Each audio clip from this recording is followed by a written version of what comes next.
नमस्कार, आप देख रहे हैं डेली 24 भारत में हूं आपके साथ अनीता शर्मा। शुरुआत करते हैं देवभूमि स्पेशल की। कच्ची अवैध शराब की अवैध भट्टियों और अवैध शराबों और मौके पर अवैध कच्ची शराब की भट्टी और इसके साथ ही 2 ड्रम गड्ढे में अवैध लाहन मिलने के बाद से पुलिस ने बड़ी कार्रवाई की। 2000 लीटर लाहन और प्लास्टिक के ड्रम और भट्टी को पुलिस ने नष्ट किया।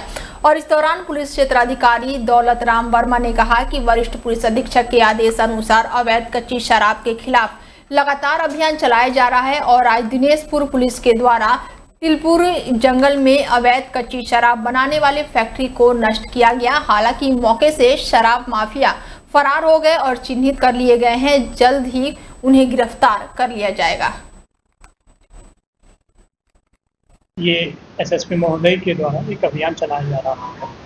सर्किल पे सभी थानों को जो है अवगत कराया गया है कि जितने भी शराब बेचने की कसीदगी की प्रकरण सामने आ रहे हैं, इसी क्रम पे जो है दिनेशपुर थाना अध्यक्ष द्वारा कल तिलपुरी के जंगल पे जो अवैध रूप से जो है शराब की कसीदगी की जा रही थी, 3 भट्टियों को नष्ट किया गया है। 2000 से ज़्यादा जो है लीटर दहन को जो है बर्बाद किया गया है। और ये यमुनोत्री पैदल मार्ग पर भैरव मंदिर और नौ कैची के पास लैंडस्लाइड स्थान पर आए मलबे और पत्थरों को हटाकर मार्ग की तीर्थ यात्रियों के आवागमन हेतु सुचारू कर दिया गया है। तो वहीं श्रद्धालुओं की जन की चट्टी से धीरे धीरे यमुनोत्री धाम के लिए भेजा जा रहा है। यमुनोत्री से वापस जन की चट्टी हेतु वैकल्पिक मार्गों की तैयारी किया गया है। और उत्तरकाशी पुलिस प्रशासन द्वारा श्रद्धालुओं को गाइडलाइन का पालन कर यात्रा व्यवस्था बनाने की अपील की गई है।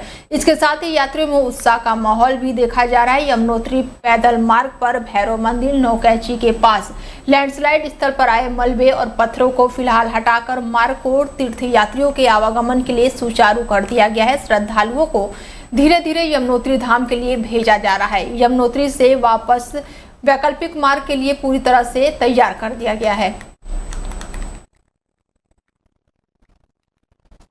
रुड़की के भगवानपुर थाना क्षेत्र के टोल प्लाजा के पास रुड़की से अपने घर जा रहे युवक की बाइक की एक तेज रफ्तार पिकअप वाहन ने टक्कर मार दी। और एक टक्कर इतनी जबरदस्त थी कि बाइक सवार हसरत की मौके पर ही मौत हो गई, जिसके बाद से युवक के परिजनों ने सिविल अस्पताल में तोड़फोड़ कर डॉक्टर के साथ गाली गलौज करते हुए मारपीट की। डॉक्टर के साथ हुई मारपीट का पूरी घटना इमरजेंसी वार्ड में लगे सीसीटीवी कैमरे में कैद हो गई है।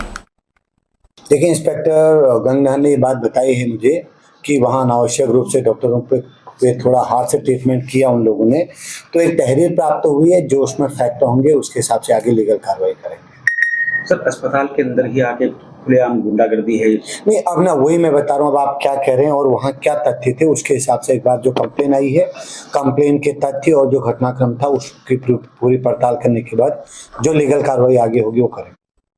भगवानपुर कस्बे में बीती रात किसी बात को लेकर 2 गुटों में जमकर मारपीट और हंगामा हुआ और मारपीट खूनी संघर्ष में बदल गया। और देखते ही देखते माहौल खूब गर्म हो गया, जिसका एक वीडियो सोशल मीडिया पर खूब जमकर वायरल हो रही है, जिसमें एक युवक खून से लथपथ अपने साथी को हमलावरों के नाम बताते हुए नजर आ रहा है, जो क्षेत्र के अलग अलग गांव के रहने वाले बताए जा रहे हैं।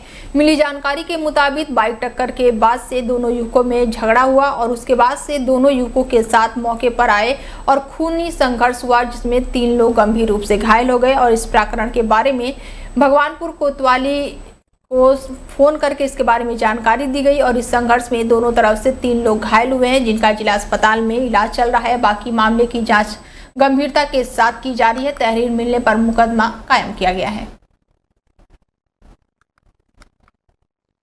हरिद्वार में खाद्य सुरक्षा विभाग की छापेमारी देखने को मिली है, जहां पर बिना लाइसेंस चल रहे हैं अवैध सोडा यूनिट। खाद्य सुरक्षा विभाग की छापेमारी में खुला है गंदगी का जाल और बिना लाइसेंस चल रहा था अवैध सोडा यूनिट।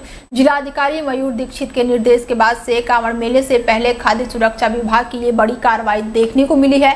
बिना लाइसेंस चल रही छोटी सोडा यूनिट से खाद्य सुरक्षा अधिकारी संजय कुमार सिंह ने मौके पर पहुंचकर सैंपल इकट्ठा किए और रेहड़ी पटरी पर बिकने वाली शिकंजी बन रही है जहर और खाद्य सुरक्षा विभाग कार्रवाई में अब पूरी तरह से हड़कंप मच गया है।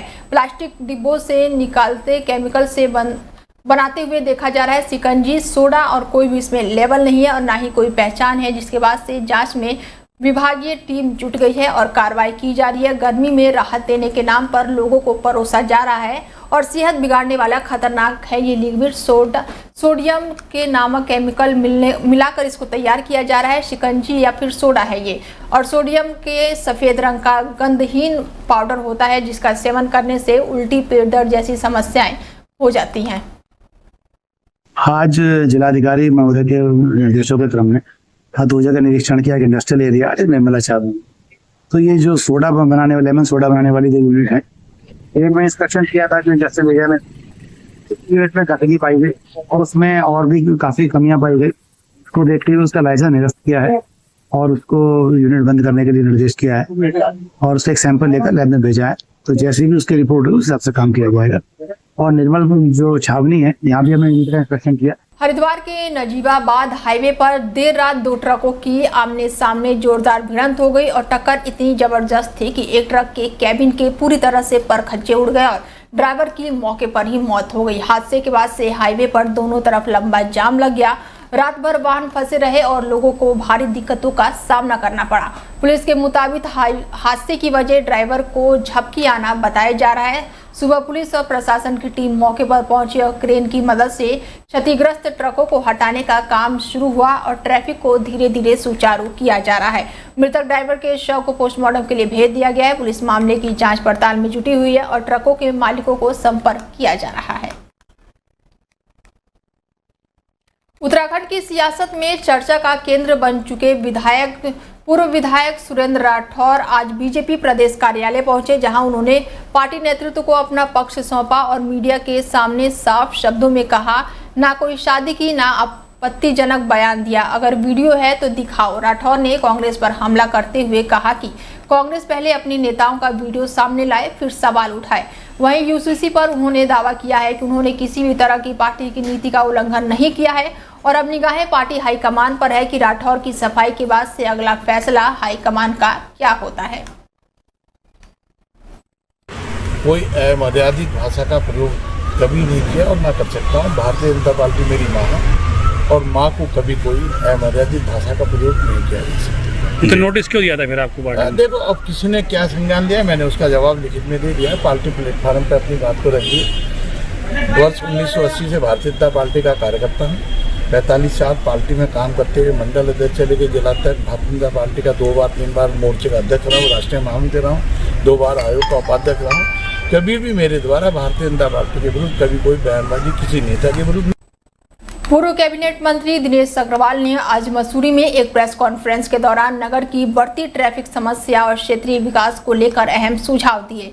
उन्होंने कहा कि मसूरी जैसे पर्यटक स्थानों को बेहतर ट्रैफिक व्यवस्था की विकास योजना की सख्त जरूरत है। अग्रवाल ने मसूरी की बिगड़ती ट्रैफिक व्यवस्था को लेकर चिंता जताई और कहा कि एक मजबूत मास्टर प्लान तत्काल लागू किया जाना चाहिए। उन्होंने सुझाव दिया कि ट्रैफिक को नियंत्रित करने के लिए विशेष ट्रैफिक फोर्स का गठन किया जाए, जो विशेष रूप से पर्यटन सीजन में ट्रैफिक जाम और अव्यवस्था से निपटने में सक्षम हो। प्रेस कॉन्फ्रेंस के दौरान दिनेश अग्रवाल ने कहा कि आगामी उत्तराखंड पंचायत चुनाव में बीजेपी प्रत्याशी बड़ी संख्या में विजयी होंगे। उन्होंने दावा किया कि जनता बीजेपी के नीतियों और सुशासन से संतुष्ट है और पंचायत स्तर पर भी पार्टी को मजबूती मिलेगी। पूर्व मंत्री ने कांग्रेस पर सीधा हमला करते हुए कहा कि बीजेपी पर बयानबाजी करने से बेहतर है कि कांग्रेस अपने घर को संभाले। उन्होंने तंज कसते हुए कहा कि आज कांग्रेस के ऐसे लोग नेता बन बैठे हैं जो जिला पंचायत सदस्य का चुनाव तक नहीं जीत सकते हैं। ऐसे लोग पार्टी के कर्णधार बने हैं जो कांग्रेस की गिरती स्थिति का प्रतीक है।